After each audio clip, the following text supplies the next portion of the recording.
Ngayon ay samahan niyo naman kami puntahan ang isa sa historic landmark ng Pilipinas na matatagpuan lang din dito sa Bagong Silang, Calatagan, Batangas.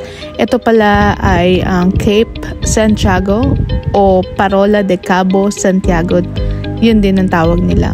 So, constructed pala to noong Spanish colonial authorities noong 1846 hanggang 1896. And sabi sa history ay nasira daw ito ng bahagya noong World War II at nirenovate ng Philippine Coast Guard noong 1990 at ginawa nila itong inn. So, yun ang sabi sa Google. Search nyo lang kung tama ang search ko rin. And nung taong 2007, inadopt at nirestore din ito ng Philippine Coast Guard Auxiliary para maging headquarters nila.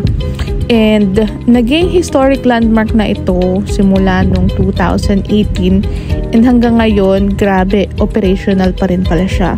At eto, tara samahan nyo kaming pasukin ang loob ng lighthouse. So dito pala nakalagay is yung room ng second keeper nila.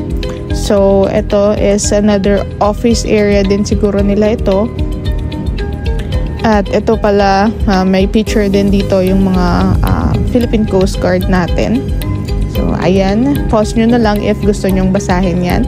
Yan yung sinasabi ko kanina na naging inn siya after nung World War II.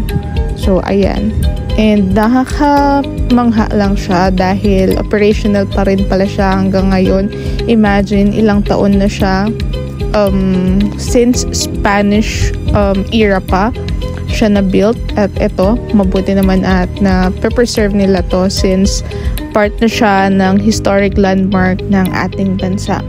So, meron din palang nilagay dito ang Philippine Coast Guard na lumang helicopter nila. Ginamit din nila ito before. So, ayan yung kabuoang itsura ng Cape Santiago. Diba? Napakaganda. And meron lang din entrance fee dito, which is minimal lang naman na 50 pesos per person. And syempre, yung entrance fee na yan is ginagamit nila pang maintain ng place. And in fairness, napakaganda ng place na to. Well-maintained talaga siya. So, ano pang hinihintay nyo? Puntahan nyo na siya. Dito lang siya sa may Calatagan, Batangas. Ayun lang. Samahan nyo ulit kami sa aming next na pupuntahan. So,